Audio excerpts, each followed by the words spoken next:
शापित कुआं। रात के लगभग 2:30 बजे का समय था। गांव धनपुर के बाहर एक पुराना सूना रास्ता था जो एक शापित कुएं तक जाता था। इस कुएं के बारे में कहा जाता था कि रात में वहां एक औरत की रोने की आवाज सुनाई देती है और जो भी उस आवाज का पीछा करे वह कभी वापस नहीं आता। गांव वाले उस रास्ते से दूर ही रहते थे, लेकिन अंकित, जो शहर से अपने ननिहाल आया था, इन सब बातों पर यकीन नहीं करता था। एक रात उसने अपने दोस्तों से कहा, अरे ये सब अफवाह है, चाहो तो आज रात हम चलकर देख लेते हैं। दोस्तों ने मना किया, पर अंकित अकेला ही निकल पड़ा। रात बहुत शांत थी, इतनी कि उसके कदमों की आवाज भी हवा में गूंज रही थी। रास्ते में लगे सूखे पेड़ों की परछाइयां अजीब आकृतियां बना रही थी।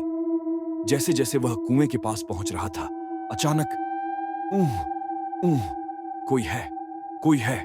धीमी, दर्द में डूबी एक औरत की आवाज सुनाई दी। अंकित रुक गया। उसका दिल जोर जोर से धड़कने लगा, लेकिन जिज्ञासा उसे आगे खींच रही थी। कुएं के किनारे एक औरत झुकी हुई थी। लंबे काले बाल, सफेद साड़ी, उसका चेहरा बालों के पीछे छिपा हुआ। अंकित ने डरते हुए पूछा, मैडम, क्या हुआ? कोई मदद चाहिए? औरत ने धीरे धीरे अपना सिर उठाया। उसकी आंखें लाल अंगारों की तरह चमक रही थीं।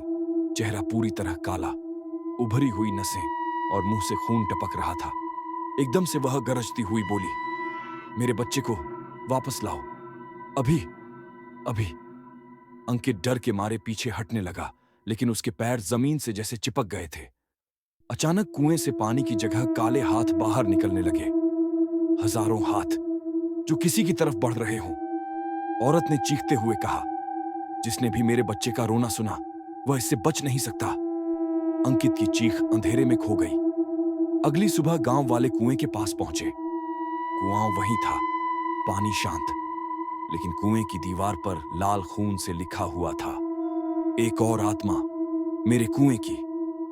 अंकित कभी नहीं मिला, पर आज भी रात 2:30 बजे गांव वाले कहते हैं, उस कुएं से एक लड़के की चीख सुनाई देती है, मुझे बचाओ, कोई तो बचाओ।